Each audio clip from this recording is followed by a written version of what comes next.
아줌마, 군 생활 적응하기 힘드시죠? 자, 이거라도 받고 PX 가서 시원한 커피라도 한 잔해요. 역겨운 조롱과 함께 구겨진 1,000원짜리 지폐 몇 장이 흙먼지 날리는 연병장 바닥으로 내동댕이 쳐졌습니다. 그 순간 시끄럽던 주변의 모든 소음이 거짓말처럼 들었습니다. 사격 훈련을 마치고 복귀하던 병사들의 거친 숨소리, 장교들의 지시, 멀리서 들려오던 구호 소리까지. 모든 시선이 방금 벌어진 믿을 수 없는 광경의 중심으로 향했죠. 그곳에는 갓 전입 온 신임 보급 장교 한지원 중위가 꽃재니 서 있었습니다. 그녀의 발밑에는 모욕의 증거처럼 구겨진 지폐가 흙먼지에 더럽혀진 채 나뒹굴고 있었어요. 이 모든 만행을 저지른 장본인 강태우 상병은 입꼬리를 비죽이며 의기양양한 미소를 지었습니다. 그의 옆에는 이 부대의 실세이자 폭군으로 군림하는 김철민 중사가 팔짱을 낀 채 만족스러운 표정으로 이 모든 상황을 즐기고 있었죠. 강상병은 이제 막 30을 넘긴 듯한 한 중위의 행색을 위아래로 훑어보았습니다. 푸석푸석한 피부, 피곤에 절어 희미해진 눈빛, 어딘가 모르게 축 처진 어깨. 누가 봐도 군 생활에 찌들어 간신히 버티고 있는 나이만 먹은 무능한 여군 장교의 모습이었습니다. 어허, 강상병, 아무리 그래도 상관한테 너무 무례한 거 아니야? 김철민 중사가 능글맞은 목소리로 말했지만 그 눈빛에는 더 해봐라 하는 부추김이 가득했습니다.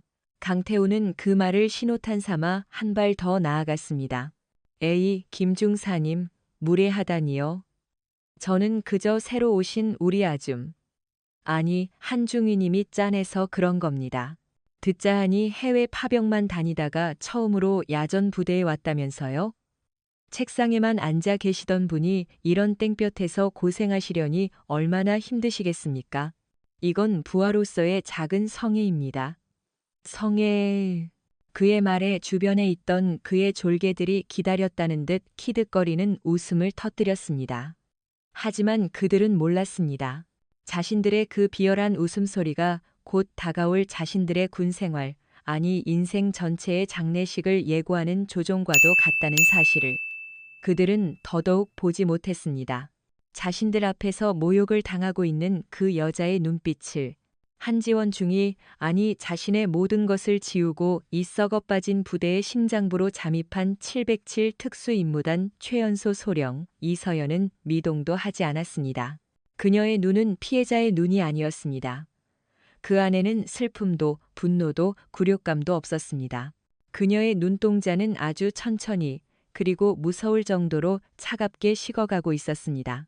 그것은 마치 모든 것을 얼려버릴 듯한 시베리아의 혹한과도 같은 눈빛이자 먹잇감의 목덜미를 물기 직전의 최상위 포식자의 눈빛이었습니다. 강태우와 김철민은 몰랐습니다. 지금 이 순간 이 여자의 머릿속에서 어떤 지옥 같은 계획이 세워지고 있는지, 그녀의 머릿속에서는 이 모욕에 대한 복수 계획이 슈퍼컴퓨터처럼 정확하게 계산되고 있었습니다. 그녀는 지금 당장 저 버러지 같은 놈들의 목을 부러뜨리는 대신 훨씬 더 잔인하고 훨씬 더 고통스러운 복수를 선택했습니다.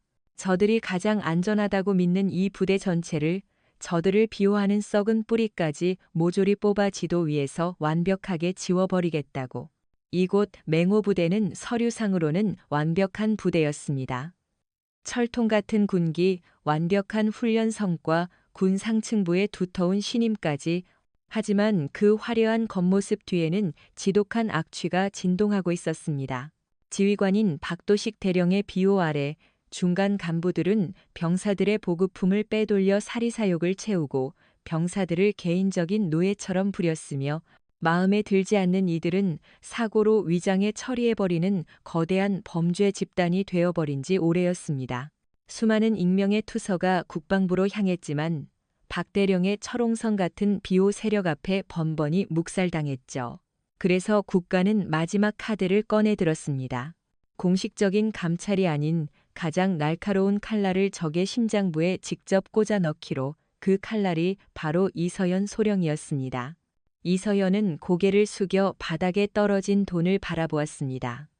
그리고는 아무 말 없이 허리를 굽혀 그 구겨진 지폐들을 주었습니다. 그 모습을 본 강태우의 얼굴에 승리감에 찬 미소가 더욱 짙어졌습니다. 역시 별 수 없는 아줌마군. 계급장만 달았지 그냥 동네 아줌마랑 다를 게 없어. 하지만 이서연은 돈을 털어 주머니에 넣는 대신 강태우에게 천천히 다가갔습니다. 그리고는 그의 손에 그 돈을 다시 쥐어주었죠. 강태우가 어리둥절한 표정으로 그녀를 바라봤습니다. 이건 자네가 쓰는 게 좋겠군. 이서연의 목소리는 낮고 건조했습니다. 곧 아주 비싼 변호사가 필요하게 될 테니.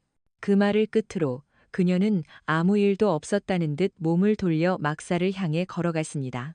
그녀의 뒷모습을 보며 강태우와 김철민은 잠시 멍한 표정을 짓다가 이내 더 큰 소리로 웃음을 터뜨렸습니다.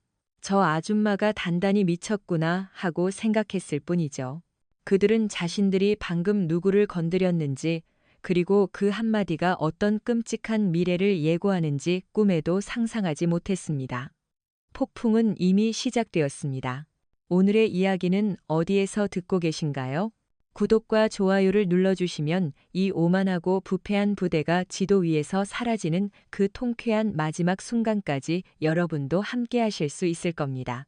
강태우 상병의 비웃음과 김철민 중사의 만족스러운 시선을 등 뒤로 한 채 이서연은 아무런 감정도 드러내지 않은 얼굴로 자신의 임시 숙소로 향했습니다.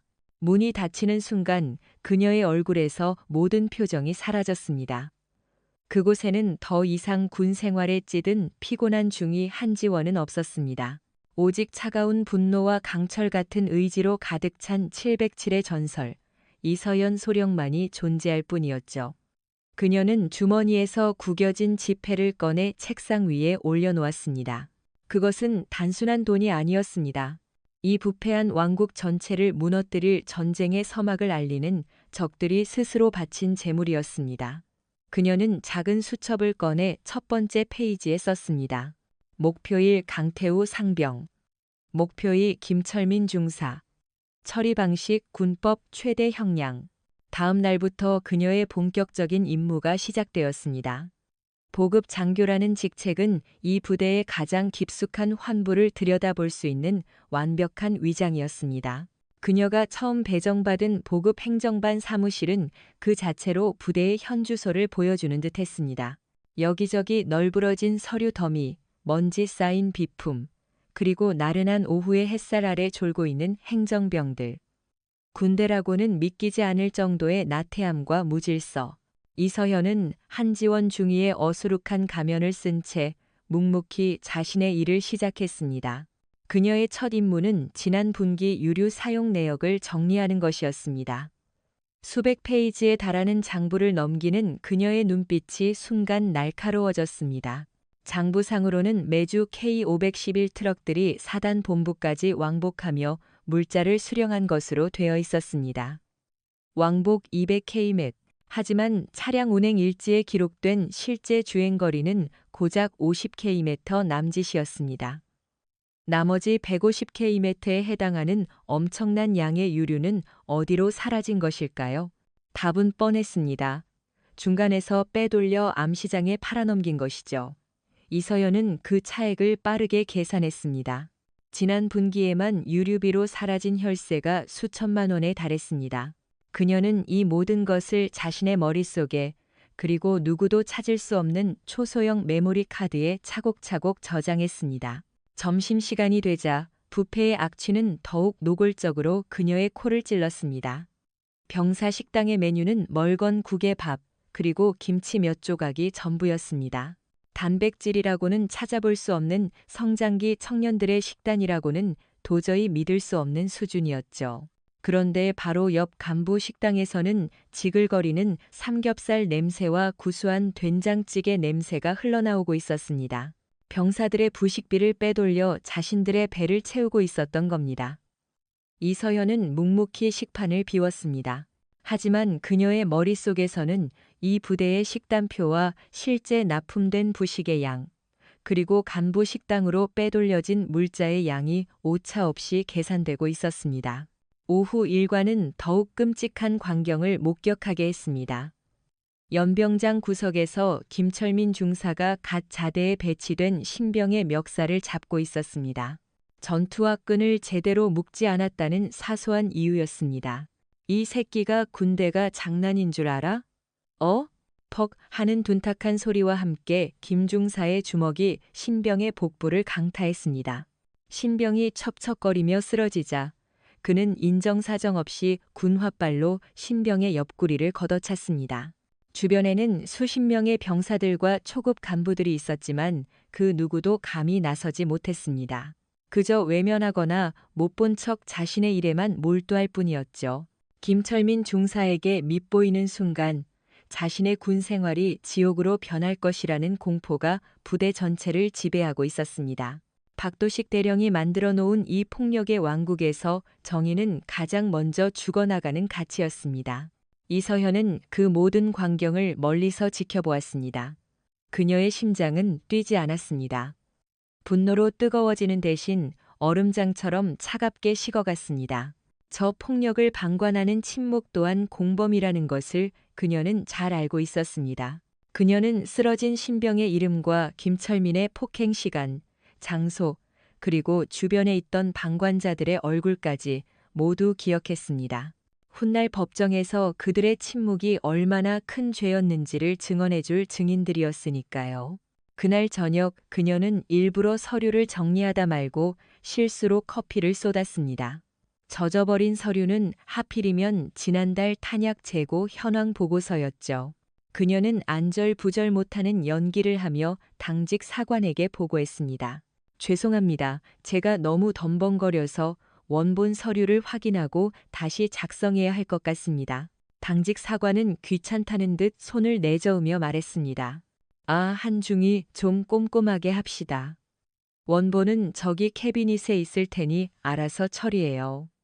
바로 그것이었습니다. 그녀가 노리던 것은 바로 그 캐비닛이었습니다. 그 안에는 유류, 탄약, 피복 등 모든 보급품의 원본 장부가 보관되어 있었습니다.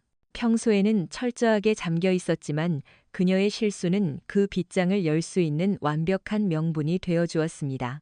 모두가 퇴근한 늦은 밤 사무실에 홀로 남은 이서연은 캐비닛으로 다가갔습니다. 그녀의 눈빛은 더 이상 어수룩한 중위의 것이 아니었습니다. 그녀의 손이 자물쇠를 만지는 순간 그것은 더 이상 단순한 잠금 장치가 아니었습니다. 그것은 판도라의 상자였고 그녀는 이제 그 상자를 열어 모든 재앙을 세상 밖으로 풀어놓을 참이었습니다. 깊은 밤 보급 행정반 사무실에는 서류 넘어가는 소리만이 정적을 깨고 있었습니다. 이서연은 판도라의 상자, 즉 낡은 철제 캐비닛 앞에 서 있었습니다.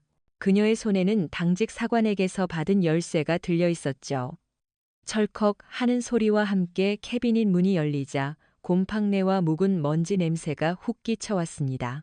그 안에는 지난 수년간의 모든 보급 관련 원본 장부들이 잠들어 있었습니다. 이 부대의 모든 죄악이 기록된 역사책이나 다름없었죠. 그녀는 어둠 속에서도 한치의 망설임 없이 필요한 서류들을 찾아냈습니다. 그녀의 손길은 마치 오랫동안 이 순간을 기다려온 전문가처럼 빠르고 정확했습니다. 그녀는 자신의 주머니에서 만년필처럼 생긴 작은 기기를 꺼냈습니다. 그것은 707에서만 사용하는 최첨단 초소형 스캐너였습니다. 그녀는 수백 장에 달하는 장부들을 단 몇 분 만에 모두 디지털 파일로 변환했습니다. 유류 횡령, 부식비 착복, 피복류 빼돌리기, 심지어 존재하지도 않는 유령 부대원에게 보급품이 지급된 기록까지. 박도식 대령과 그의 신복들이 저지른 범죄의 목록은 그녀의 상상을 초월할 정도로 거대하고 조직적이었습니다. 모든 증거를 확보한 그녀는 서류들을 원래 자리에 그대로 꽂아두고 아무 일도 없었다는 듯 캐비닛 문을 잠갔습니다. 그녀의 완벽한 범죄 현장에는 그 어떤 흔적도 남지 않았습니다. 한편 그 시각 박도식 대령은 자신의 집무실에서 김철민 중사와 강태호 상병을 불러 은밀한 대화를 나누고 있었습니다. 그래, 그 아줌마 중위는 요즘 어떻더냐? 박 대령이 고급 양주를 따르며 물었습니다. 강태우가 비굴한 미소를 지으며 대답했습니다. 예, 대령님, 별거 없습니다. 그날 이후로 완전히 기가 죽어서 시키는 일이나 조용히 하고 있습니다. 맨날 서류에 파묻혀서 끙끙대는 걸 보니 정말 야전 경험은 하나도 없는 무능한 장교가 맞는 것 같습니다. 김철민 중사가 말을 받았습니다. 제가 보기에도 그렇습니다. 위협이 될 만한 인물은 절대 아닙니다. 오히려 잘만 이용하면 아주 쓸모있는 장기말이 될 수도 있을 것 같습니다. 박도식 대령의 눈이 번뜩였습니다. 바로 그가 원하던 대답이었습니다. 그는 처음부터 한지원 중위를 의심하지 않았습니다. 그에게 그녀는 그저 자신의 거대한 왕국에 굴러들어온 다루기 쉬운 돌멩이 하나에 불과했죠. 하지만 그는 그 돌멩이를 그냥 놔둘 생각이 없었습니다. 그는 그녀를 자신의 범죄를 은폐하는 완벽한 방패막이로 만들 계획이었습니다. 좋아, 마침 잘 됐군. 박 대령이 서류철 하나를 꺼내 책상 위에 던졌습니다. 다음 주에 국방부에서 정기 감사가 내려온다. 형식적인 거라곤 하지만 그래도 혹시 모르니 대비는 해야지. 저기 3번 창고, 알지? 그동안 우리가 처리했던 물건들이 쌓여 있는 곳. 장부상으로는 이미 폐기 처리된 물건들이지만 실제로는 우리가 뒤로 빼돌리기 위해 숨겨둔 것들이지. 그의 목소리가 뱀처럼 낮고 교활하게 깔렸습니다. 그 창고의 재고 조사를 그 아줌마 중위에게 맡겨라. 김철민 중사의 얼굴에 의아한 표정이 스쳤습니다. 예, 그런 중요한 일을 그 여자에게 말입니까? 그래, 바로 그래서 맡기는 거다. 박 대령이 만족스러운 미소를 지었습니다. 그 여자는 아무것도 모를 테니 우리가 만들어준 가짜 장부대로만 재고 조사를 하고 서명을 하겠지. 그럼 그 순간 그 여자도 우리의 공범이 되는 거다. 만에 하나 감찰에서 문제가 터지더라도 모든 책임은 최종 서명자인 그 여자에게 떠넘기면 그만이야. 나는 부하가 올린 서류를 믿고 결제했을 뿐이다라고 말하면 끝나는 문제지. 이건 그 여자의 충성심을 시험하는 동시에 우리에게는 완벽한 보험이 되어줄 거다. 그것은 완벽하게 짜인 함정이었습니다. 이서연이 가짜 장부를 보고 문제점을 발견하지 못하고 서명한다면 그녀는 부패의 공범이 되어 발목이 잡히게 됩니다. 만약 그녀가 날카롭게 문제점을 발견해낸다면 그들은 그녀를 조직에 융화되지 못하고 사사건건 문제를 일으키는 부적응자로 몰아 다른 곳으로 쫓아내거나 심한 경우 기밀 누설 혐의를 뒤집어 씌워 불명예 전역을 시킬 수도 있었습니다.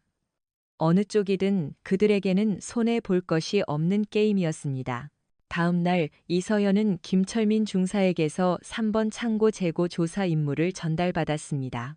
그녀는 그 임무의 진짜 의도를 즉시 간파했습니다. 올 것이 왔군. 그녀의 심장이 차갑게 뛰기 시작했습니다. 이것은 단순한 업무 지시가 아니었습니다. 박도식 대령이 그녀에게 던지는 마지막 시험이자 그녀를 다참하려는 교활한 덫이었습니다. 그녀는 일부러 겁에 질린 표정을 지으며 말했습니다. 저 중사님, 제가 이런 큰일을 맡아도 될까요? 저는 아직 부대 사정을 잘 모르는데 상관없어. 그냥 이 장부대로 물건이 있는지 없는지만 확인하고 서명하면 돼. 아주 간단한 일이야. 박 대령님께서 한 중위를 특별히 신임해서 맡기신 임무이니 영광으로 알고 똑바로 처리하라고. 김철민은 서류철을 그녀의 책상 위에 던져놓고 돌아섰습니다. 이서현은 그 서류철을 바라보았습니다.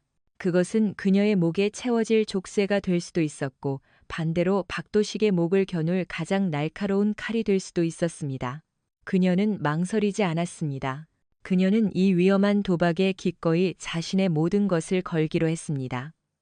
적들이 스스로 파놓은 함정이야말로 그들을 가장 완벽하게 매장시킬 수 있는 무덤이 될 테니까요. 먼지 쌓인 3번 창고의 육중한 철문이 삐걱거리는 소리를 내며 열렸습니다. 안에서는 퀴퀴한 곰팡내와 함께 어둠이 쏟아져 나왔죠. 이서현은 김철민 중사가 건네준 가짜 장부와 손전등 하나만을 든 채 홀로 그 어둠 속으로 걸어 들어갔습니다. 창고 내부는 거대한 미로와도 같았습니다. 천장까지 닿을 듯한 선반 위에는 각종 군수품들이 무질서하게 쌓여 있었습니다. 대부분은 장부상으로 이미 폐기 처리되었어야 할 낡고 녹슨 구형 장비들이었죠. 이서연은 박도식 대령의 의도대로 어수룩한 한지원 중위를 연기하기 시작했습니다.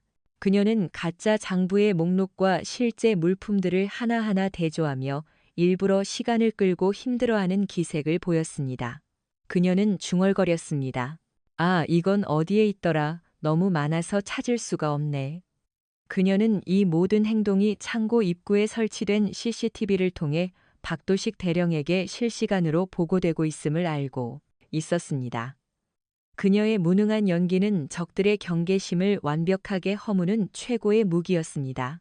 몇 시간이 흘렀을까 그녀는 창고 가장 깊숙한 곳 CCTV의 사각지대에 도착했습니다. 그 순간 그녀의 눈빛이 180도 변했습니다. 더 이상 피곤에 절은 중년 여군의 모습은 온데간데 없었습니다. 그녀의 눈은 어둠 속에서도 먹잇감을 놓치지 않는 맹수의 그것처럼 날카롭게 빛났습니다. 그녀는 자신의 군화굽을 가볍게 2번 두드렸습니다. 그러자 굽안에서 누구도 상상하지 못했던 최첨단 장비들이 모습을 드러냈습니다. 초소형 적외선 카메라, 전파 탐지기, 그리고 디지털 도어락 해제기까지. 이것이 바로 707의 그림자, 이서연의 진짜 모습이었습니다. 그녀는 먼저 전파 탐지기를 이용해 창고 내부에 숨겨진 또 다른 감시 장비가 있는지를 확인했습니다. 예상대로 박도식은 공식적인 CCTV 외에도 여러 개의 몰래카메라를 설치해 두었죠. 그녀는 단 몇 분 만에 모든 몰래카메라의 위치를 파악하고 그들의 영상 신호를 루프룹시켜 자신이 계속해서 어수룩하게 재고 조사를 하는 모습이 반복 재생되도록 조작했습니다.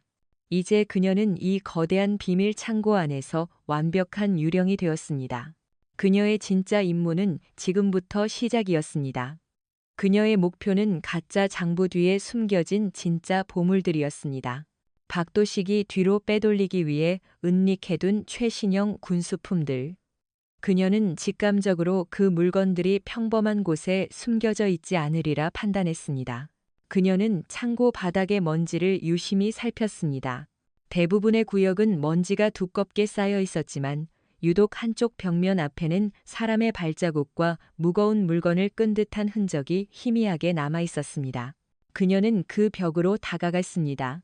평범한 콘크리트 벽처럼 보였지만 그녀가 특수 제작된 렌즈를 통해 벽을 비추자 육안으로는 보이지 않는 미세한 균열과 함께 비밀 잠금 장치가 모습을 드러냈습니다. 그녀는 미소를 지었습니다. 찾았다. 그녀는 디지털 도어락 해제기를 이용해 복잡한 암호를 풀었습니다. 끼익 하는 소리와 함께 벽의 일부가 안쪽으로 열리며 거대한 비밀 공간이 나타났습니다. 그 안의 광경은 그야말로 장관이었습니다.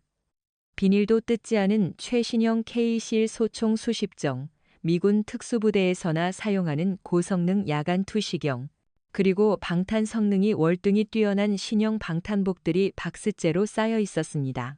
병사들에게는 낡고 녹슨 장비를 지급하면서 자신들은 이 귀한 혈세를 빼돌려 검은 돈을 만들고 있었던 겁니다. 이서연의 분노가 머리끝까지 치밀었지만 그녀는 냉정을 잃지 않았습니다. 그녀는 이 모든 증거들을 초소형 카메라에 빠짐없이 담았습니다. 박스에 적힌 시리얼 넘버, 생산일자, 그리고 은닉된 수량까지. 이 모든 것은 훗날 법정에서 박도식의 목을 조를 가장 확실한 증거가 될 것이었습니다. 증거 수집을 마친 그녀는 모든 것을 원래대로 되돌려 놓았습니다. 비밀 공간의 문을 닫고 루프시켰던 CCTV 영상을 정상으로 복구했습니다. 그리고는 다시 한지원 중위의 가면을 썼죠. 그녀는 하루 종일 고생한 사람처럼 땀과 먼지로 범벅이 된 채 가짜 장부를 들고 창고를 나섰습니다. 다음 날 아침 그녀는 박도식 대령의 집무실을 찾았습니다. 그녀는 그의 책상 위에 가짜 장부와 함께 아무런 문제가 없음이라고 적힌 재고 조사 확인서를 올려놓았습니다. 대령님, 지시하신 대로 3번 창고 재고 조사를 마쳤습니다. 장부와 실제 재고 간에 아무런 차이가 없음을 확인했습니다. 박도식은 의심스러운 눈으로 그녀와 서류를 번갈아 보았습니다. 하지만 그녀의 지친 표정과 완벽하게 정리된 서류 앞에서는 그 어떤 의심도 할 수 없었습니다. 그는 마침내 만족스러운 웃음을 터뜨렸습니다. 수고했어, 한중이. 역시 내가 사람을 제대로 봤군. 아주 일 처리가 깔끔해. 그는 그녀가 자신의 덫에 완벽하게 걸려들었다고 확신했습니다. 이제 그녀는 자신의 범죄에 서명을 한 공범이었고 더 이상 자신에게 위협이 되지 않는, 아니 오히려 아주 유용한 장기말이 되었습니다. 그는 이제 그녀를 이용해 더 대담한 계획들을 실행할 수 있으리라 생각했습니다. 하지만 그는 몰랐습니다. 자신이 방금 서명을 받은 그 확인서가 자신의 사형 집행 영장이 될 것이라는 사실을, 그리고 자신을 바라보는 저 순진한 아줌마의 눈빛 뒤에서 자신을 포함한 이 부패한 왕국 전체를 향한 카운트다운이 이미 시작되었다는 것을 말입니다. 박도식 대령의 신임을 얻는데 성공한 이서현은 그의 거대한 범죄 왕국 더 깊숙한 곳으로 들어갈 수 있는 티켓을 얻었습니다.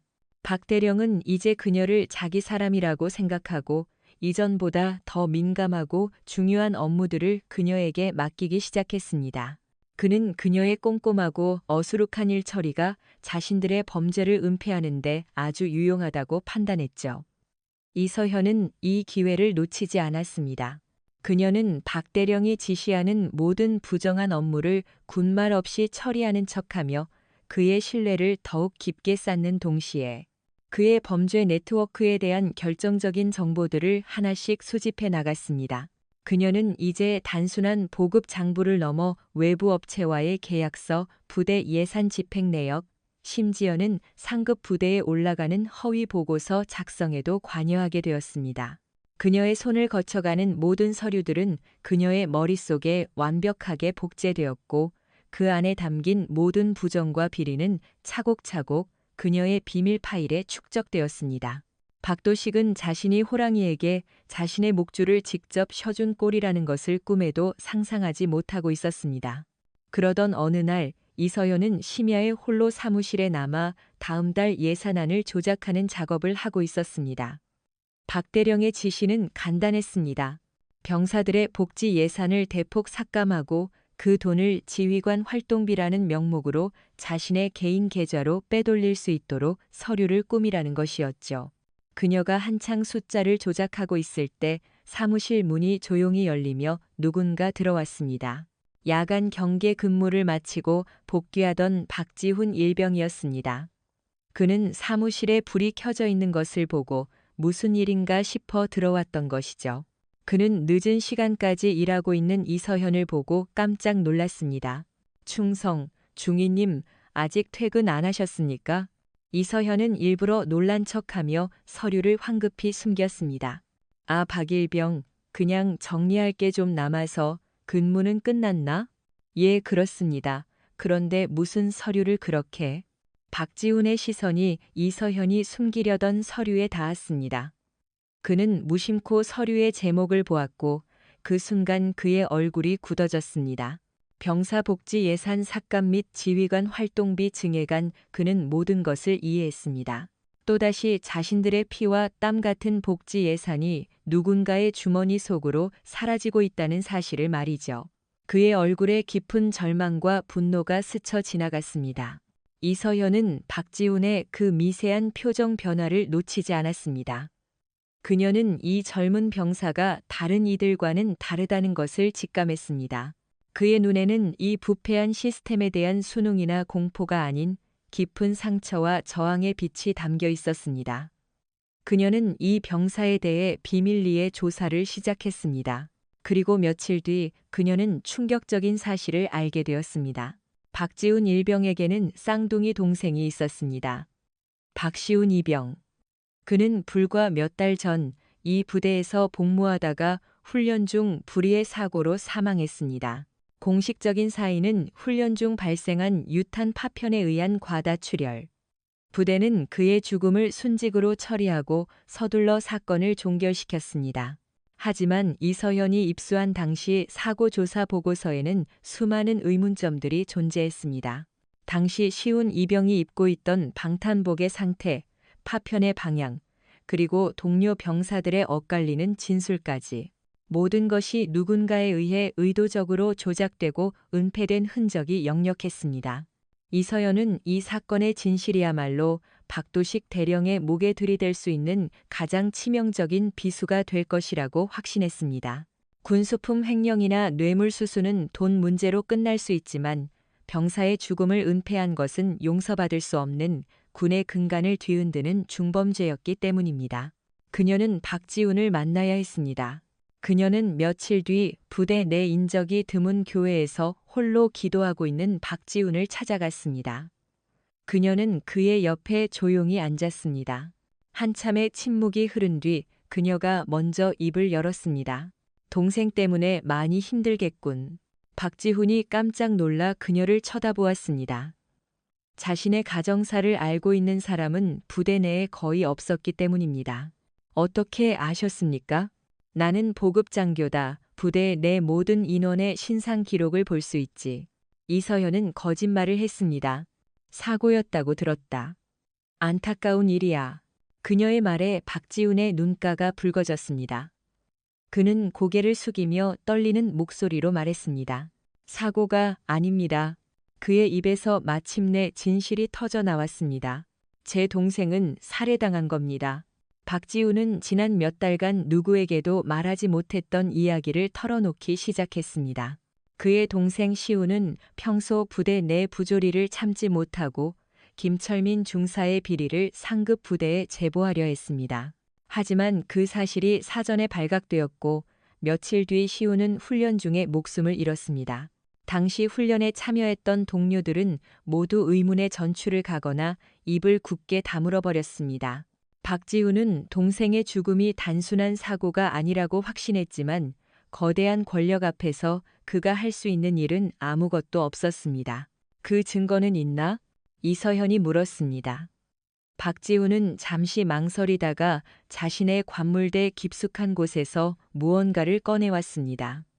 그것은 피 묻은 방탄복 파편 조각이었습니다. 이건 동생의 유품을 정리하다가 발견한 겁니다. 당시 동생이 입고 있던 방탄복의 파편입니다. 군에서는 유탄 파편이라고 했지만 이건 너무 가볍고 약합니다. 마치 플라스틱 같습니다. 이서현은 그 파편을 받아들었습니다.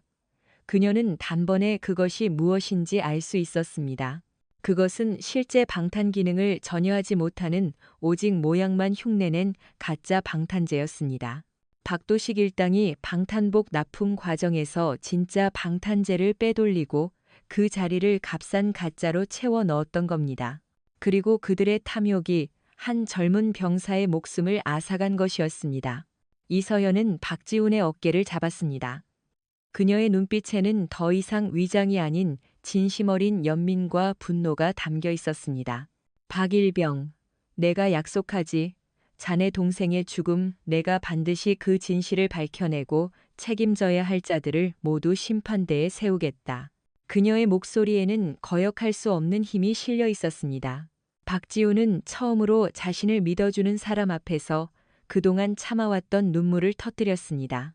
어둠 속에서 홀로 싸우던 그는 마침내 자신과 함께할 가장 강력하고 예기치 못한 동맹을 얻게 된 것입니다. 박지훈 일병과의 만남 이후 이서현의 임무는 새로운 국면을 맞이했습니다. 이제 이것은 단순히 국가의 명령을 수행하는 공적인 임무가 아니었습니다. 억울하게 죽어간 한 젊은 병사의 원한을 풀어주고 그의 형이 짊어진 고통의 무게를 덜어주어야 하는 인간으로서의 사적인 약속이 더해졌습니다. 그녀의 심장 속에서 차갑게 식어있던 무언가가 다시 뜨겁게 타오르기 시작했습니다. 그것은 바로 분노였습니다. 그녀는 박지훈이 건네준 가짜 방탄제 파편을 국방부 과학수사연구소에 있는 자신의 비밀 연락책에게 보냈습니다. 분석 결과는 며칠 뒤에 나올 예정이었습니다. 이것이야말로 박도식의 숨통을 끊을 수 있는 결정적인 물증, 즉 스모킹건이 될 것이었습니다. 그녀는 이제 마지막 퍼즐 조각들을 맞추기 위해 더욱 치밀하게 움직이기 시작했습니다. 하지만 그녀가 모르는 것이 하나 있었습니다. 그녀와 박지훈의 만남이 박도식의 눈을 피해가지 못했다는 사실입니다. 박도식은 처음부터 부대 내 모든 주요 장소에 도청 장치를 설치해 두고 있었습니다. 특히 그가 골칫덩어리라고 생각하는 인물들의 주변에는 더욱 촘촘한 감시망을 깔아놓았죠. 교회에서 나눈 이서현과 박지훈의 대화 내용 역시 고스란히 그의 귀로 흘러들어갔습니다. 가짜 방탄복 박시훈 입영. 보고를 받은 박도식의 얼굴이 흉측하게 일그러졌습니다. 그는 한지원 중이라는 여자가 자신이 생각했던 것보다 훨씬 더 위험한 존재라는 것을 깨달았습니다. 그녀는 단순한 내부 고발자 수준이 아니었습니다. 마치 오랫동안 훈련받은 첩보원처럼 자신의 가장 아픈 부분을 정확하게 파고들고 있었습니다. 그리고 이제는 자신의 범죄를 증명할 증인까지 확보했습니다. 이런 젠장, 저 여우 같은 년이. 그는 더 이상 그녀를 살려둘 수 없다고 판단했습니다. 하지만 섣불리 그녀를 처리했다가는 오히려 더 큰 의심을 살 수 있었습니다. 그녀의 배후에 누가 있는지도 아직 확실하지 않았죠. 그는 고민 끝에 가장 비열하고 잔인한 방법을 선택했습니다. 뱀의 머리를 직접 치는 대신 뱀의 꼬리를 잘라 경고를 보내기로 한 것입니다. 그 경고의 대상은 바로 박지훈 일병이었습니다. 다음 날 부대는 발칵 뒤집혔습니다. 박지훈 일병이 부대 내에서 상습적으로 동료들의 현금을 훔친 절도범으로 지목된 것입니다. 모든 증거는 그를 향하고 있었습니다. 그의 관물대에서는 도난당한 지갑들이 발견되었고 몇몇 병사들은 그가 의심스러운 행동을 하는 것을 목격했다고 증언했습니다. 이 모든 것은 김철민 중사와 강태우 상병이 하룻밤 사이에 완벽하게 조작해낸 한 편의 연극이었습니다. 박지훈은 필사적으로 자신의 결백을 주장했지만 아무도 그의 말을 믿어주지 않았습니다. 그는 순식간에 동료들을 배신한 파렴치한 범죄자가 되어버렸습니다. 하지만 이것은 시작에 불과했습니다. 그날 밤 김철민 중사는 조사를 핑계로 박지훈을 인적이 드문 창고로 끌고 갔습니다. 이 새끼야. 내가 아직도 상황 파악이 안 되나 보지? 창고 안에는 김철민과 그의 수하 몇 명이 기다리고 있었습니다. 그들은 문을 걸어 잠갔습니다. 내 동생처럼 되고 싶지 않으면 지금이라도 그 아줌마 중이랑 무슨 얘기를 했는지 전부 불어. 그리고 다시는 그 여자 근처에 얼씬거리지 마. 알아들었어? 나는 아무 잘못도 없습니다. 당신들이야말로 살인자야. 박지훈이 공포에 질리면서도 끝까지 저항하자 김철민의 얼굴에서 마지막 남은 이성의 흔적마저 사라졌습니다. 그는 수하들에게 눈짓했습니다. 그 순간부터 창고 안에서는 인간의 비명이라고는 믿기지 않는 끔찍한 소리가 울려 퍼졌습니다. 그들은 박지훈을 무자비하게 폭행했습니다. 그것은 징계가 아니었습니다. 명백한 살해를 품은 집단 린치였습니다. 다음 날 아침 박지훈은 창고 뒤편 쓰레기장에서 발견되었습니다. 그는 온몸의 뼈가 부러지고 장기가 파열되어 의식불명 상태였습니다. 부대에서는 그가 절도 사실이 발각되자 죄책감에 자살을 시도하다가 실패한 것이라고 보고했습니다. 또 하나의 진실이 그렇게 거대한 거짓의 그림자 뒤로 사라지는 듯했습니다. 이 소식을 들은 이서현은 의무실로 달려갔습니다. 산소호흡기에 의지한 채 간신히 숨만 붙어있는 박지훈의 모습을 본 순간 그녀의 내부에서 무언가가 뚝 하고 끊어지는 소리가 났습니다. 그녀는 떨리는 손으로 박지훈의 손을 잡았습니다. 아직 온기가 남아있었지만 너무나도 미약했습니다. 그녀의 눈에서 뜨거운 눈물이 흘러내렸습니다. 707에 들어간 이후 작전 중에 단 한 번도 흘리지 않았던 눈물이었습니다. 그것은 슬픔의 눈물이 아니었습니다. 그것은 자신의 무력함에 대한, 그리고 저 악마 같은 놈들의 잔인함에 대한 화라산처럼 들끓는 분노의 눈물이었습니다. 그들은 선을 넘었습니다. 아니, 인간이 넘지 말아야 할 마지막 강을 건너버렸습니다. 그녀는 박지훈의 귓가에 속삭였습니다. 미안하다, 박일병. 내가 너무 늦었다. 하지만 약속하지. 반드시 깨어나다오. 내가 깨어났을 때 이 세상에는 너와 내 동생을 괴롭혔던 악마들이 단 한 놈도 남아있지 않도록 내가 모두 지옥으로 보내주겠다. 그녀는 의무실을 나왔습니다. 그녀의 얼굴에서 눈물은 사라지고 없었습니다. 그 자리에는 지옥의 아수라마저 공포에 떨게 할 만큼 차갑고 비정한 결의만이 남아 있었습니다. 더 이상의 잠입도 더 이상의 증거 수집도 필요 없었습니다. 이제는 전쟁이었습니다. 그녀는 자신의 모든 것을 걸고 이 부패한 왕국과의 전면전을 선포했습니다. 그녀는 자신의 숙소로 돌아가 수년간 단 한 번도 사용하지 않았던 비상통신 장비를 꺼냈습니다. 이제 이 모든 것을 끝낼 시간이었습니다. 의무실의 싸늘한 공기를 뒤로하고 자신의 숙소로 돌아온 이서현의 움직임에는 한치의 망설임도 없었습니다. 그녀의 모든 행동은 마치 오랫동안 이 순간을 위해 프로그래밍된 기계처럼 빠르고 정확했습니다. 그녀는 방 안의 모든 커튼을 치고 문을 굳게 걸어 잠갔습니다. 그리고는 침대 밑 깊숙한 곳, 누구도 알지 못하는 비밀 공간에서 작은 가방 하나를 꺼냈습니다. 가방을 열자 그 안에는 그녀의 진짜 신분을 증명하는 물건들이 들어 있었습니다. 먼지 하나 없이 관리된 베레타 권총, 암호화된 위성 통신 장비, 그리고 그녀의 진짜 이름 이서현과 소령이라는 계급이 선명하게 새겨진 군번줄. 그녀는 한지원 중이라는 껍데기를 잠시 벗어던지고 본래의 자신, 즉 국가가 만들어낸 가장 날카로운 무기로 돌아왔습니다. 그녀가 손에 쥔 것은 손바닥만 한 크기의 검은색 장비였습니다. 겉보기에는 평범한 보조 배터리처럼 보였지만 이것은 국방부 내에서도 극소수만이 존재를 아는 최첨단 비상통신 장비였습니다. 이 장비를 통해 전송되는 모든 신호는 현존하는 그 어떤 기술로도 추적하거나 감청하는 것이 불가능했습니다. 오직 단 하나의 수신처, 그녀의 친정인 707 특수임무단 지휘통제실과 국방부 장관 직속의 비밀정보팀만이 이 신호를 해독할 수 있었습니다. 그녀는 장비에 자신의 지문을 인식시키고 망막 스캔을 통해 2차 보안을 해제했습니다.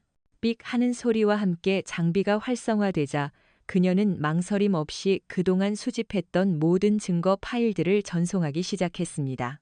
박도식 대령의 유류 횡령 장부, 병사들의 부식비를 빼돌린 내역, 가짜 방탄복 납품 계약서, 그리고 박지훈 일병의 동생 박시훈 이병의 죽음과 관련된 은폐된 진실까지. 그녀가 이 지옥 같은 부대에 발을 들인 이후 기록했던 모든 죄악의 역사가 빛의 속도로 거대한 서버를 향해 빨려 들어갔습니다. 모든 파일 전송이 완료된 후 그녀는 마지막으로 짧은 메시지 하나를 입력했습니다. 그것은 긴 설명이 아니었습니다. 오직 3단어로 이루어진 하지만 그 어떤 문장보다도 강력하고 단호한 명령이었습니다. 작전명 호랑이 사냥. 개시. 전송 버튼을 누르는 그녀의 손가락은 조금도 떨리지 않았습니다. 그 순간 대한민국 국군의 심장부인 국방부 지하 벙커와 707 특수임무단 지휘통제실의 모든 경보음이 동시에 울려 퍼졌습니다. 거대한 스크린에 방금 이서현이 보낸 메시지와 엄청난 양의 데이터가 나타나자 두 곳의 지휘관들은 숨을 죽였습니다. 그들은 호랑이 사냥이라는 작전명의 의미를 즉시 이해했습니다. 그것은 단순한 비리 부대에 대한 감찰이 아니었습니다. 그것은 국가 안보를 좀먹는 거대한 암적인 존재, 맹호부대라는 이름의 호랑이를 뿌리째 뽑아버리는 대규모 군사 작전이었습니다. 707 특수임무단장이었던 최정예 중장은 스크린에 떠오른 이서현의 이름과 그녀가 보낸 파일들을 확인하고 주먹을 불끈 쥐었습니다. 그는 이서현을 자신의 딸처럼 아끼는 지휘관이었습니다. 그는 그녀가 홀로 적진에 잠입해 얼마나 위험하고 고통스러운 시간을 보냈을지 상상조차 할 수 없었습니다. 전 부대 비상 소집. 알파팀, 브라보팀은 5분 내로 완전 무장 집결한다. 목표는 맹호부대. 생포가 원칙이나 저항시 사살도 불사한다. 우리의 전설이 우리의 막내가 저 지옥에서 우리를 기다리고 있다. 단 한 놈도 살려두지 마라. 그의 포효와도 같은 명령이 부대 전체에 울려 퍼졌습니다. 잠들어 있던 맹수들이 깨어나는 순간이었습니다. 최정예 특임 단원들이 일사불란하게 움직이며 각자의 장비를 챙기기 시작했습니다. 헬멧 아래 그들의 눈빛에는 동료를 구하고 적을 섬멸하겠다는 차가운 살기가 번뜩이고 있었습니다. 동시에 국방부 장관은 대통령에게 긴급 보고를 올렸습니다. 보고를 받은 대통령은 단 한마디를 했을 뿐이었습니다. 법과 원칙에 따라 이 나라군의 명예를 더럽힌 자들을 단 한 명의 예외도 없이 엄단하시오. 이서연 소령에게는 나의 전폭적인 신임과 지지를 전하고 필요한 모든 지원을 아끼지 마시오. 최고 통수권자의 명령이 떨어졌습니다. 이제 그 무엇도 이 거대한 심판의 흐름을 막을 수 없었습니다. 군, 검찰, 헌병, 특수임무대, 그리고 707까지 대한민국 국군이 동원할 수 있는 모든 사법 및 무력기관이 하나의 목표를 향해 움직이기 시작했습니다. 그들의 목표는 단 하나, 지도 위에서 맹호부대라는 이름을 영원히 지워버리는 것이었습니다. 이서연은 통신 장비의 전원을 껐습니다. 그녀는 자신의 임무가 끝났음을 직감했습니다. 그녀는 씨앗을 뿌렸고 이제 그 씨앗이 거대한 폭풍이 되어 모든 것을 집어삼킬 것입니다. 그녀는 창밖을 내다보았습니다. 아직 어둠이 짙게 깔린 부대는 아무것도 모른 채 평온한 침묵에 잠겨 있었습니다. 하지만 그녀는 알고 있었습니다. 저 평온함은 폭풍전야의 고요함일 뿐이라는 것을, 그리고 동이 트는 순간 이 부패한 왕국에는 지옥의 문이 열리게 될 것이라는 사실을 말입니다. 이제 그녀가 할 일은 단 하나, 가장 가까운 곳에서 이 모든 심판의 과정을 자신의 눈으로 직접 지켜보는 것이었습니다. 심판의 신호탄이 쏘아 올려진 후 이서현은 다시 한지원 중위의 가면을 쓰고 일상으로 돌아왔습니다. 그녀의 겉모습은 이전과 다를 바 없었습니다. 여전히 피곤에 절어 있고 다른 이들의 눈치를 보며 묵묵히 자신의 일만 하는 존재감 없는 아줌마 장교. 하지만 그녀의 내면은 이제 화라산의 분화구처럼 들끓는 폭풍을 품고 있었습니다. 그녀는 시시각각 변하는 상황을 주시하며 마지막 결전의 순간을 기다리고 있었습니다. 그녀가 작전 개시 신호를 보낸 바로 다음 날 아침, 맹호부대에는 예상치 못한 소식이 전해졌습니다. 국방부 본부로부터 불시 전투 준비 태세 점검을 나오겠다는 공식 통보가 내려온 것입니다. 지휘관인 박도식 대령은 이 소식을 듣고 코웃음을 쳤습니다. 불시 점검? 뻔하지. 자기들 실적 채우려고 하는 요식 행위일 뿐이야. 그는 조금도 긴장하지 않았습니다. 이런 종류의 점검은 그에게 너무나도 익숙한 연례 행사였습니다. 그는 이미 국방부 감찰실 내부에 자신의 사람들을 심어두었고 그들로부터 모든 정보를 사전에 입수하고 있었습니다. 이번 점검 역시 그저 서류 몇 장을 뒤적이고 병사들 몇 명과 형식적인 면담을 하는 수준에서 끝날 것이라고 그는 확신했습니다. 그는 오히려 이번 기회를 자신의 힘을 과시하고 상급 부대에 잘 보일 수 있는 좋은 기회라고 생각했습니다. 그는 즉시 전 부대에 비상을 걸었습니다. 전 장병은 지금 즉시 부대 전체 환경 정화 작업에 투입한다. 먼지 한 톨이라도 보이면 그날로 끝장인 줄 알아. 모든 창고는 다시 한번 정리하고 서류는 내가 지시한 대로 완벽하게 맞춰놔. 점검단에게 우리 맹호부대가 얼마나 완벽한 부대인지를 똑똑히 보여주는 거다. 그의 불호령에 부대 전체가 분주하게 움직이기 시작했습니다. 병사들은 전투 훈련 대신 하루 종일 빗자루와 걸레를 들고 연병장을 쓸고 막사를 닦아야 했습니다. 각종 훈련 장비들은 보기 좋게 전시되었고 모든 서류들은 점검단의 입맛에 맞게 완벽하게 조작되었습니다. 부대는 마치 잘 짜인 거대한 연극 무대처럼 완벽한 모범 부대의 모습을 갖추어 갔습니다. 이 모든 소동의 중심에서 김철민 중사와 강태우 상병은 더욱 기세등등해졌습니다. 그들은 자신들의 왕국이 얼마나 견고한지를 다시 한번 확인하며 자신들의 권력을 마음껏 휘둘렀습니다. 강태우는 병사들을 닥달하며 소리쳤습니다. 이 새끼들아, 손이 안 보여? 더 빨리빨리 움직여. 너희들 때문에 우리 부대 전체가 욕먹는 꼴 보고 싶어? 그는 특히 한지원 중위에게 더욱 교묘한 방식으로 모욕을 주었습니다. 아, 한중위님. 이런 힘든 일은 저희가 하겠습니다. 중위님께서는 저기 그늘에 앉아서 서류 작업이나 하시는 게 부대를 돕는 길입니다. 괜히 어설프게 나섰다가 일만 더 만드는 것보다는 그게 낫지 않겠습니까? 하하.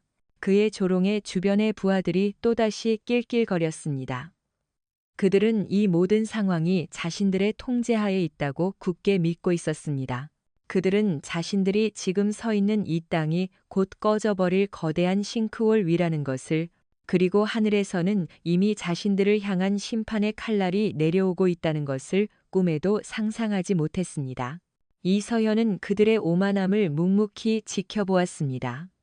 그녀는 그들의 마지막 발악을 조용히 관망했습니다. 그래, 실컷 즐겨라. 너희들의 마지막 파티를. 너희들이 쌓아올린 이 거짓의 성이 높으면 높을수록 무너져 내릴 때의 절망은 더욱 클 테니. 점검 당일이 되었습니다. 부대는 완벽하게 준비되었습니다. 박도식 대령은 가장 잘 다려진 전투복을 입고 가슴에는 훈장을 주렁주렁 단 채 부대 정문에서 점검단을 기다리고 있었습니다. 그의 얼굴에는 자신감과 오만함이 가득했습니다. 오전 10시 멀리서 검은색 세단 몇 대가 흙먼지를 일으키며 부대로 들어왔습니다. 예상했던 대로 점검단은 별 3개짜리 군단장과 그의 참모 몇 명으로 구성된 아주 형식적인 방문단처럼 보였습니다. 박도식은 환한 미소를 지으며 그들을 맞이했습니다.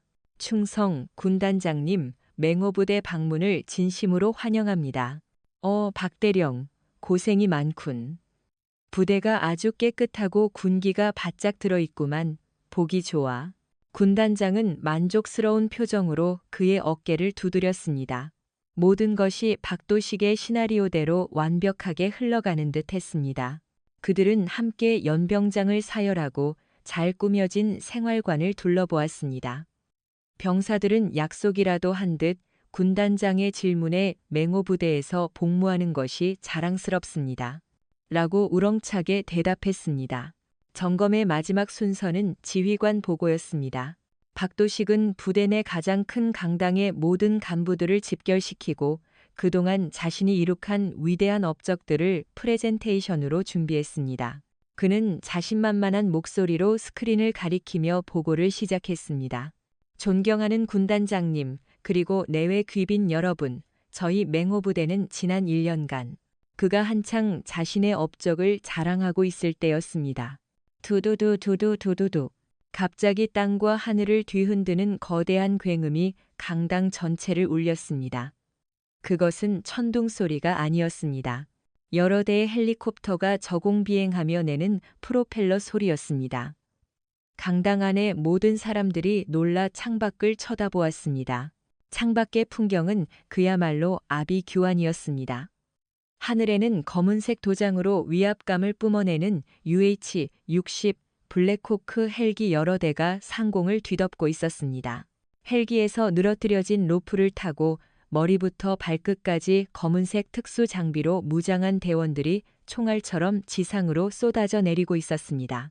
그들의 팔에는 대한민국 최강의 부대 707 특수임무단의 마크가 선명하게 새겨져 있었습니다.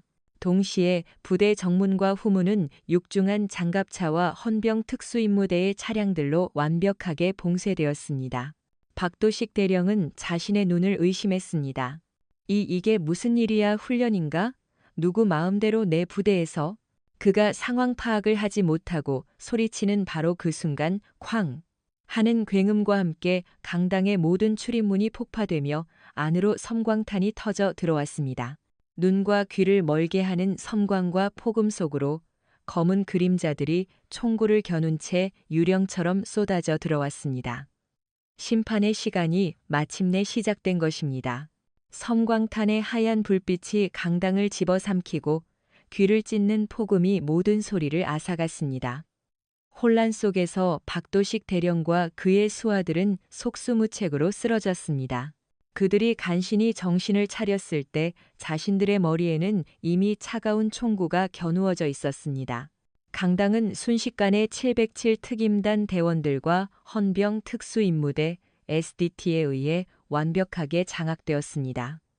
밖에서는 더 큰 소란이 벌어지고 있었습니다.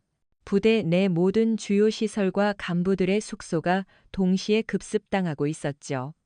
저항하려던 몇몇은 그 자리에서 즉시 제압되었습니다. 철옹성 같았던 맹호부대는 불과 몇 분 만에 완벽하게 무력화되었습니다.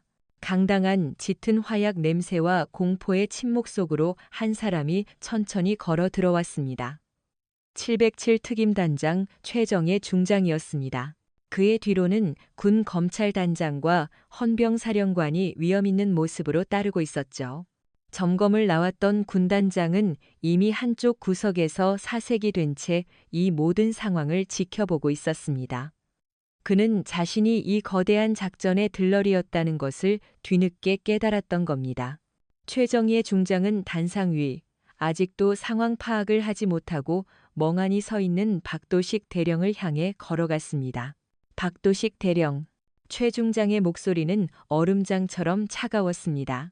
기관을 국가반역죄, 군수품 횡령, 살인교사 및 직권남용 혐의로 이 자리에서 긴급 체포한다. 뭐라고? 반역죄? 이게 무슨 말도 안 되는 소리야. 나는 아무 잘못도 없어. 이건 음모야. 최 중장, 당신이 뭔데 나를 체포해? 박도식이 미친 사람처럼 발악하며 소리쳤습니다. 그는 마지막까지 자신의 권력과 배경이 자신을 지켜줄 것이라고 믿고 있었습니다. 최 중장은 그를 경멸의 눈빛으로 내려다보며 말했습니다. 내 권한으로 하는 게 아니다. 이것은 이 나라 군 통수권자의 명령이자 우리가 감히 이름을 부를 수 없는 군의 가장 높은 분의 뜻이다. 그의 말이 끝나자 강당의 한쪽 구석에서 조용히 서 있던 한 사람이 천천히 앞으로 걸어 나왔습니다. 모든 대원들이 약속이라도 한 듯 그녀를 위해 길을 열었습니다. 그녀는 여전히 피곤하고 존재감 없는 한지원 중위의 모습이었습니다. 그녀가 단상 앞으로 다가오자 김철민 중사와 강태우 상병이 그녀를 알아보고 비웃음을 터뜨렸습니다. 아니, 저 아줌마가 왜 저기서 나와? 미쳤나? 강태우가 경솔하게 내뱉은 바로 그 순간 이서현이 그의 앞에 섰습니다. 그녀는 아무 말 없이 자신이 입고 있던 낡은 중위 전투복 상의의 단추를 하나씩 풀기 시작했습니다. 주변의 모든 시선이 그녀에게로 쏠렸습니다. 무슨 행동을 하려는 것일까? 그녀가 마침내 상의를 벗어 바닥에 던졌을 때 그 안에 감춰져 있던 모습이 드러나자 강당 안의 모든 공기가 얼어붙었습니다. 그녀의 안에는 몸에 딱 맞는 검은색 707 특임단 전투복이 입혀져 있었습니다. 그리고 그녀의 어깨에는 이제 막 전입 온 신임 중위의 계급장이 아니었습니다. 그 자리에는 대한민국 육군 장교의 정점에 있는 자들만이 달 수 있는 찬란하게 빛나는 무궁화, 소령의 계급장이 번쩍이고 있었습니다. 소령? 누군가 믿을 수 없다는 듯 중얼거렸습니다. 하지만 충격은 여기서 끝나지 않았습니다. 그녀의 가슴에는 최연소 특수전 유공 훈장을 비롯한 수많은 훈장들이 그녀가 살아온 삶의 궤적을 증명하듯 달려 있었습니다. 그녀는 더 이상 피곤에 절은 아줌마가 아니었습니다. 그녀는 전설로만 듣던 국가가 만들어낸 살아있는 인간 병기 707의 그림자였습니다.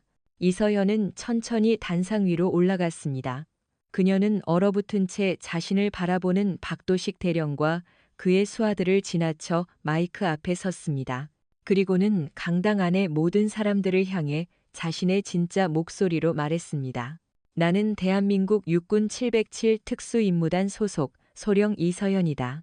그녀의 목소리는 조용했지만 강당 전체를 압도하는 힘이 있었습니다. 나는 지난 한 달간 국가의 명령을 받아 이 썩어빠진 부대의 실상을 파악하기 위해 잠입 임무를 수행했다.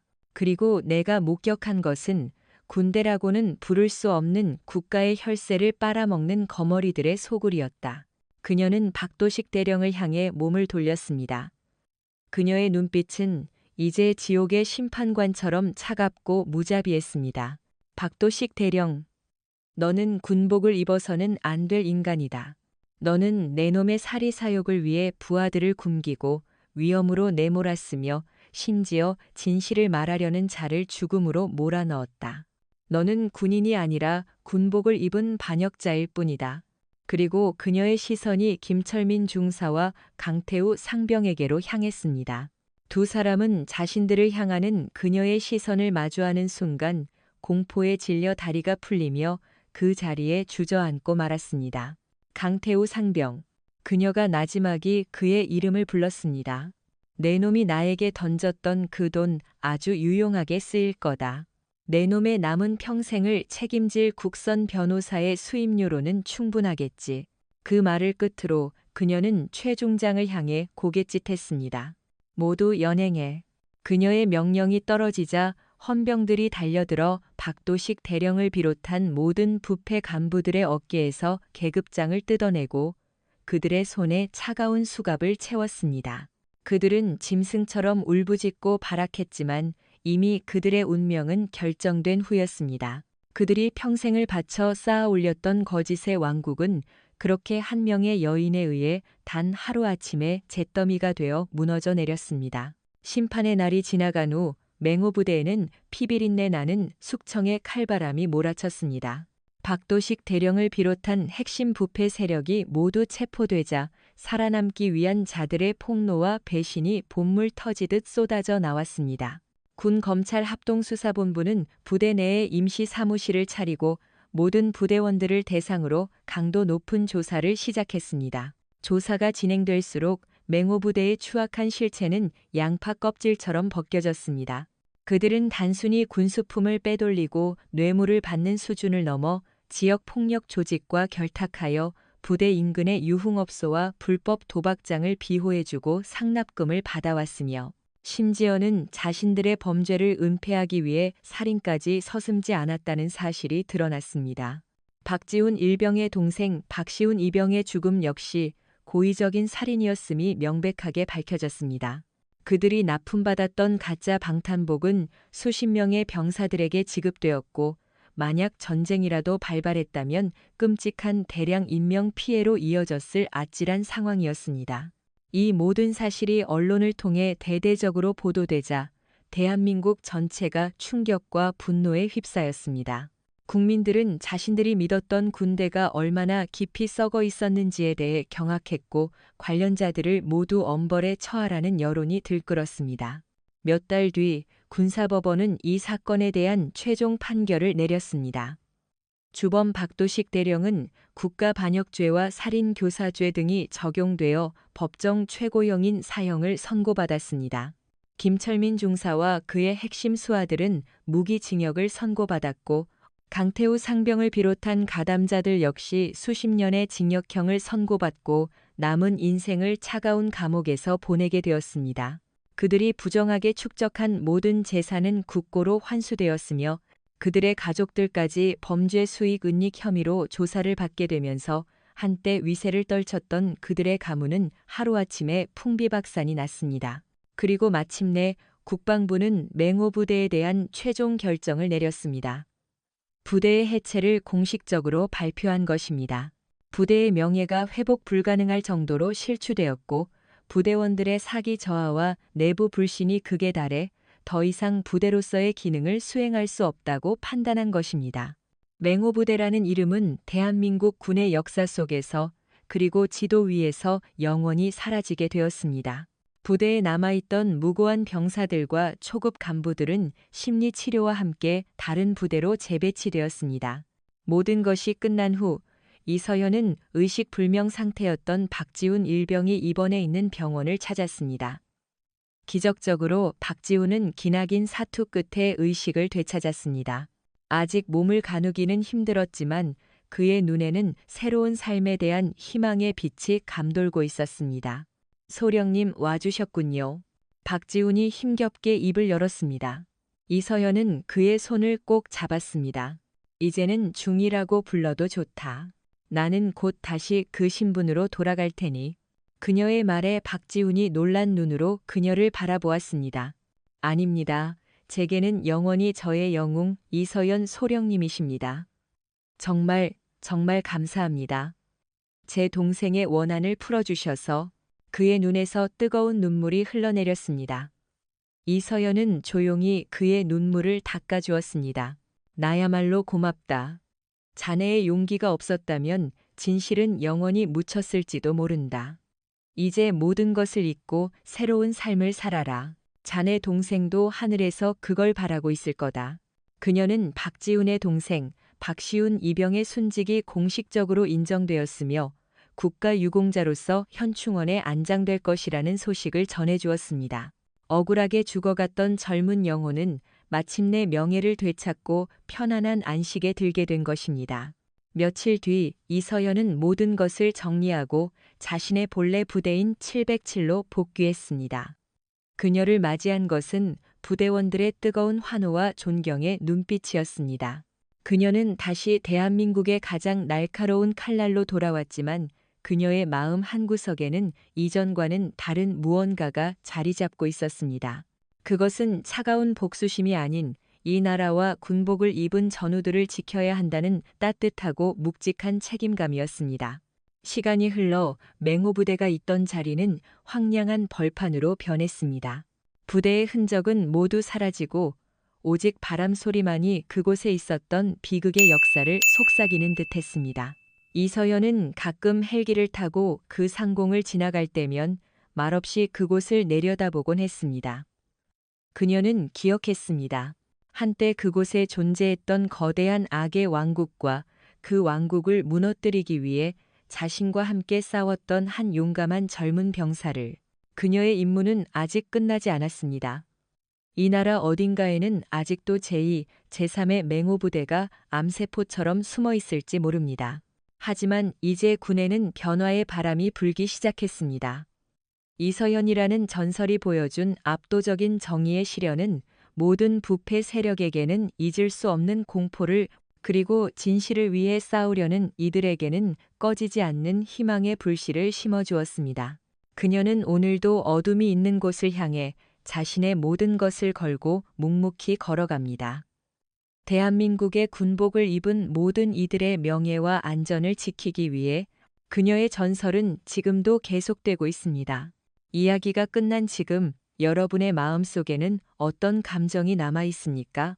아마도 처음에는 부패한 권력의 오만함에 싸늘한 분노를, 힘없는 개인의 고통에 안타까움을, 그리고 마침내 모든 것이 바로잡히는 통쾌한 결말에 짜릿한 희열을 느끼셨을 겁니다. 하지만 이 모든 감정의 소용돌이가 지나간 자리에 우리는 하나의 묵직한 질문과 마주하게 됩니다. 이 이야기는 단순히 한 명의 영웅이 악을 물리치는 허구의 서사일 뿐일까요? 아니면 오늘을 살아가는 우리 모두의 삶에 깊숙이 맞닿아 있는 현실의 거울과도 같은 이야기는 아닐까요? 우리는 살아가면서 수많은 맹호부대와 마주합니다. 그것은 군대라는 특수한 조직일 수도 있고, 우리가 몸담고 있는 회사나 학교, 심지어는 우리가 속한 작은 모임일 수도 있습니다. 불의가 당연시되고 원칙보다는 인맥이 우선시되며 진실을 말하는 자가 오히려 배척당하는 곳. 우리는 그런 부조리한 시스템 안에서 수없이 좌절하고 때로는 침묵하며 원래 세상은 다 그런 거야라며 스스로를 위로하기도 합니다.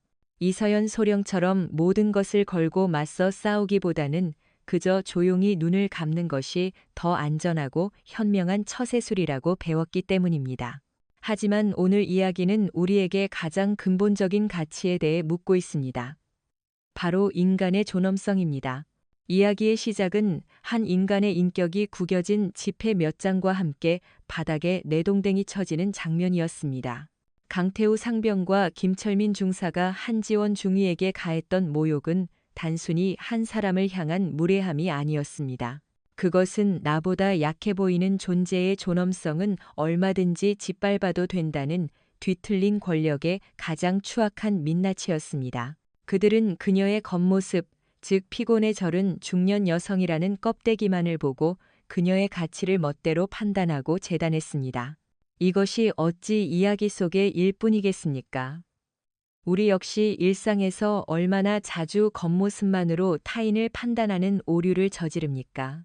초라한 옷차림의 사람을 무시하고 어눌한 말투의 사람을 업신여기며 자신보다 낮은 지위에 있는 사람에게 함부로 대하는 우리의 모습 속에는 정도의 차이만 있을 뿐 박도식 대령과 강태우 상병의 오만함이 똑같이 숨쉬고 있는 것은 아닐까요? 이서연 소령은 우리에게 보여주었습니다. 진정한 가치는 화려한 계급장이나 외모가 아닌 그 사람의 내면에 깃든 신념과 의지에 있다는 것을 말입니다. 우리가 오늘부터 타인을 대할 때 그 사람의 직위나 배경이 아닌 한 명의 존엄한 인간으로서 그 눈을 마주 볼 수 있다면 우리의 삶은 분명 더 따뜻하고 깊어질 것입니다. 또한 이 이야기는 용기의 진정한 의미를 되새기게 합니다. 여기서 우리가 주목해야 할 인물은 이서연 소령뿐만이 아닙니다. 바로 자신의 모든 것을 잃을 수도 있는 위험 속에서도 동생의 억울한 죽음에 대한 진실을 포기하지 않았던 박지훈 일병입니다. 거대한 악의 제국 앞에서 그의 존재는 바람 앞의 촛불처럼 미약했습니다. 하지만 그가 끝까지 지켜낸 진실의 작은 불씨 하나가 결국 세상을 바꾸는 거대한 횃불이 되었습니다. 우리는 모두 박지훈 일병과 같은 순간을 마주할 수 있습니다. 직장 상사의 부당한 지시를 목격했을 때, 친구들 사이에서 벌어지는 따돌림을 보았을 때, 사회의 잘못된 관행에 의문을 품게 되었을 때, 그때 우리는 선택의 기로에 놓입니다. 침묵할 것인가 아니면 목소리를 낼 것인가. 침묵은 안전하지만 그것은 불의에 동조하는 것과 다르지 않습니다. 목소리를 내는 것은 두렵지만 그것은 더 나은 세상을 향한 첫걸음이 됩니다. 작은 균열이 거대한 댐을 무너뜨리듯 한 사람의 용기 있는 외침은 세상을 바꿀 수 있는 가장 강력한 힘을 가지고 있습니다. 우리 모두가 이서연 소령이 될 수는 없겠지만 우리 모두는 박지훈 일병이 될 수는 있습니다. 자신의 자리에서 자신이 할 수 있는 작은 목소리를 내는 것. 그것이야말로 우리가 이 세상을 조금 더 정의로운 곳으로 만드는 가장 현실적인 방법일 것입니다. 마지막으로 이 이야기는 진정한 강함이 무엇인지에 대해 이야기합니다. 박도식 대령은 권력을 가졌고 돈을 가졌으며 수많은 부하들을 거느렸습니다. 그는 스스로를 가장 강한 호랑이라고 믿었을 것입니다. 하지만 그의 강함은 약한 자를 짓밟고 진실을 억압하며 시스템을 부패시키는 힘이었습니다. 그것은 모래 위에 쌓은 성처럼 허약하고 거짓된 강함이었습니다. 반면 이서연 소령의 힘은 달랐습니다. 그녀의 힘은 억울한 자를 보호하고 무너진 정의를 바로 세우며 더 나은 미래를 향한 희망을 지키는 힘이었습니다. 그것이야말로 바위처럼 단단하고 영원한 진정한 의미의 강함입니다. 우리가 삶에서 추구해야 할 강함은 바로 이런 것이 아닐까요? 타인 위에 군림하는 힘이 아니라 타인을 지켜주는 힘.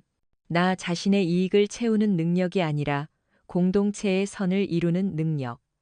오늘 이야기가 여러분의 가슴 속에 작은 불씨 하나를 남겼기를 바랍니다. 불의에 침묵하지 않을 용기, 사람을 겉모습으로 판단하지 않는 지혜, 그리고 진정한 강함을 추구하는 선한 의지라는 불씨 말입니다.